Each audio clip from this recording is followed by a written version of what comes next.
Hello guys, നമ്മുടെ കൊച്ചു ഗ്രാമത്തിലെ കൊച്ചൊരമ്പലത്തിലെ ഉത്സവം കാണാൻ പോകാൻ ഒന്ന് റെഡി ആയാലോ? കുളിയൊക്കെ കഴിഞ്ഞ് തലയിലൊരു കെട്ടൊക്കെ കെട്ടി ഇന്ന് കേൾസ് പോകാതിരിക്കാൻ വേണ്ടിയുള്ള കെട്ടാണേ. ഇനി നമുക്ക് സാരി ഉടുക്കാം. വളരെ അപൂർവമായി നടക്കുന്ന ഒരു സംഭവമാണ് ഞാൻ സാരി ഉടുക്കുക എന്നുള്ളത്. ഈ സാരി എനിക്ക് ചേട്ടൻ ബർത്ത്ഡേക്ക് ഗിഫ്റ്റായിട്ട് തന്നാണ്. ഇതാണ് നമ്മൾ ഉടുക്കാൻ പോകുന്നത്. പിന്നെ ഈ ബ്ലൗസ് ഞാൻ ഓൺലൈനായിട്ട് വാങ്ങിച്ചാണേ. സാരി ഞാൻ ഓൾറെഡി പ്ലീറ്റ് ഒക്കെ എടുത്ത് വെച്ചിട്ടുണ്ട്. ഇനി ഉടുക്കാന്നൊരു ചടങ്ങ് മാത്രമേ ഉള്ളൂ. എങ്ങനാകും എന്നൊന്നും അറിയത്തില്ല. അപ്പൊ സാരി ഉടുത്തിട്ട് വരാം.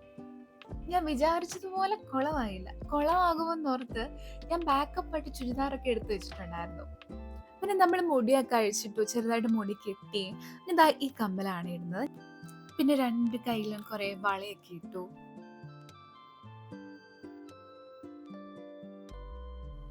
എക്സ്ട്രാ ഒരു മോതിരം കൂടെ ആഡ് ചെയ്തു. ഇനി കണ്ണെഴുതാന്നുള്ളൊരു ചടങ്ങാണ്. ആധികാരികമായി ഈ പരിപാടി എനിക്ക് അറിയത്തില്ലെങ്കിലും ഞാൻ കുറേ തവണ തെറ്റിച്ചിട്ടും വായിച്ചിട്ടും ഒക്കെ ഞാൻ കണ്ണെഴുതി. അത്ര പെർഫെക്റ്റ് ഒന്നും ആയില്ല. ഇനി കുറച്ച് ലിപ് ബാമും ലിപ്സ്റ്റിക്കും ഒക്കെ ഇട്ടൊന്ന് കളറാക്കാം അല്ലേ? ഹായ്, കളറായല്ലോ. പിന്നെ ഇതാണ് എൻ്റെ പേഴ്സണൽ സാരി ഡ്രേപ്പിസ്റ്റ്. എന്തോ ഒരു കുറവുണ്ടല്ലേ? ഒരു പൊട്ടൂടാവാം. എൻ്റെ കയ്യിൽ പൊട്ടില്ലാത്തതുകൊണ്ട് നേരെ അമ്മയുടെ പൊട്ടെടുക്കാം. അമ്മയ്ക്ക് രണ്ട് പൊട്ടുണ്ട്. അപ്പം എനിക്ക് ഡൗട്ടായി ഏതെടുക്കണമെന്ന്. ആദ്യം ഒന്ന് തൊട്ട് നോക്കി, പിന്നെ മറ്റൊന്ന് തൊട്ട് നോക്കി, പിന്നെ രണ്ടും കൂടെ തൊട്ട് നോക്കി. ഇപ്പം എന്നെ കണ്ട ചന്ദനമഴയിൽ ഊർമിളാദേവിയെ പോലില്ലേ? പിന്നെ ഞാൻ അവസാനം ഐലൈനർ കൊണ്ട് തന്നെ പൊട്ട് തൊട്ടു. എന്നിട്ട് അതിൻ്റെ മണ്ടയിൽ വേറൊരു ചെറിയൊരു പൊട്ട് തൊട്ടു. ഇപ്പം കുഴപ്പമില്ലെന്ന് തോന്നുന്നു. ഞാൻ ഇങ്ങനെയൊക്കെയാണ്. ഇനി എൻ്റെ ഡിഫിക്കൽട്ട് ഹെയർ സ്റ്റൈൽ ഞാൻ കാണിച്ചു തരാം. ഇതാണ് എൻ്റെ ഹെയർ സ്റ്റൈൽ. കേൾസൊക്കെ ഏകദേശം ആയിട്ടുണ്ട്. അപ്പം ആദ്യം വെച്ച ക്ലിപ്പ് ഇഷ്ടമാകാത്തതുകൊണ്ട് ഞാൻ അമ്മയുടെ ഒരു ക്ലിപ്പ് കൂടെ അടിച്ചു മാറ്റി അതോടെ തല വെച്ചു.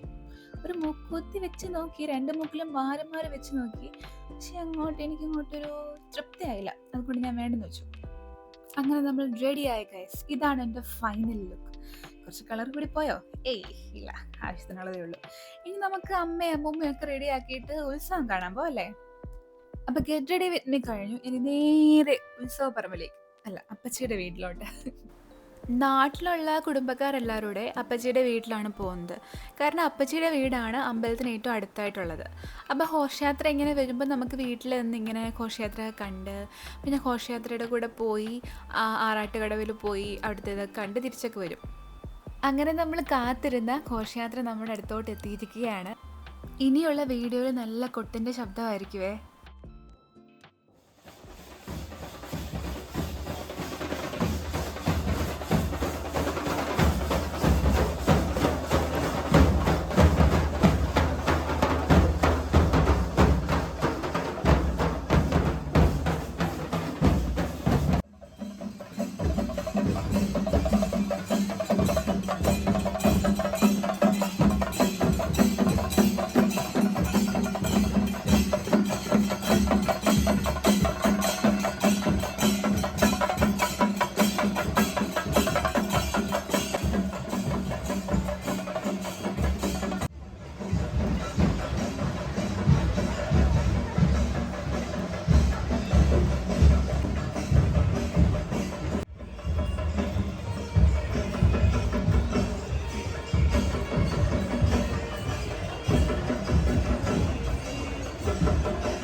നമ്മളിപ്പോൾ കാണുന്നത് ആറാട്ട് ഘോഷയാത്രയാണ്. ഇതിലേറ്റവും അവസാനമാണ് താലപ്പൊലിയും മുത്തുക്കുടയും പിന്നെ ആനയൊക്കെ വരുന്നത്. ആന അതിൻ്റെ മുകളിൽ ജീവിതമൊക്കെ വെച്ചിട്ടാണ് വരുന്നത്.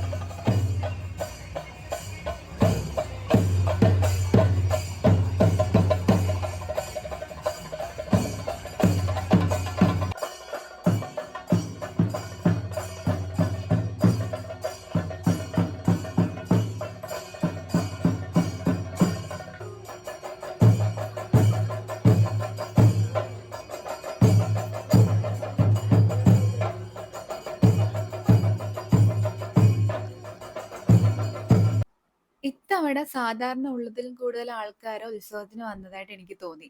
നമ്മൾ ഇങ്ങനെ ഘോഷയാത്രയുടെ പുറകെ പോയിക്കൊണ്ടിരിക്കുകയാണേ. പിന്നെ ഘോഷയാത്ര കടന്നു പോകുന്ന വഴിയിൽ ഓരോ വീട്ടുകാരിങ്ങനെ ഫ്രൂട്ട്സും പിന്നെ വെള്ളവും ഒക്കെ കൊടുക്കുന്നുണ്ട്.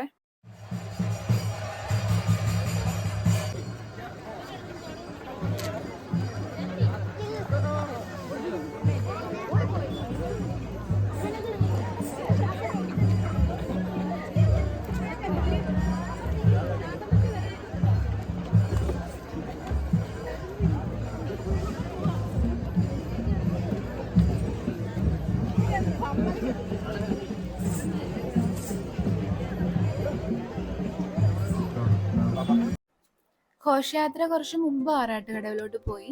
പിന്നെ ഞാന്, അച്ഛൻ, അമ്മ, അനിയൻ, ചേട്ടൻ ഒക്കെ അതിന്റെ പുറകെ കുറച്ച് ലേറ്റായിട്ട് ആറാട്ടുകടവിലോട്ട് പോയി. കുറച്ച് നേരം അവിടുത്തേതൊക്കെ കണ്ടിട്ട് ഞങ്ങള് തിരിച്ചു പോരുകയും ചെയ്തു. റോഡിന്റെ 2 സൈഡിലും ഇങ്ങനെ വിളക്കൊക്കെ കത്തിച്ച് വെച്ചിട്ടുണ്ട്. പിന്നെ ചില വീട്ടുകാരൊക്കെ ആറാട്ട് കഴിഞ്ഞ് തിരിച്ചു വരുമ്പോ പറയിടാൻ പറ്റും. അപ്പം അതിനു വേണ്ടി ഇങ്ങനെ ഒരുക്കങ്ങളൊക്കെ ചെയ്തിട്ടുണ്ട് ഇവിടെ. ഘോഷയാത്രയൊക്കെ തിരിച്ചു വന്ന് കൊടിയിറക്കൊക്കെ കഴിഞ്ഞ് പിന്നെ ബാലയോ അങ്ങനത്തെ പരിപാടിയൊക്കെ ഉണ്ട് അമ്പലത്തില്. പക്ഷെ എല്ലാം കാണാൻ നമ്മൾ നിൽക്കുന്നില്ല. നമ്മൾ തിരിച്ചിപ്പോ വീട്ടിൽ പോവാണ്. അപ്പൊ ഇത്രയേ ഉള്ളൂ ഇന്നത്തെ ഉത്സവ വിശേഷങ്ങള്. വീഡിയോ ഇഷ്ടമായെന്ന് വിചാരിക്കുന്നു. Thank you for watching. By.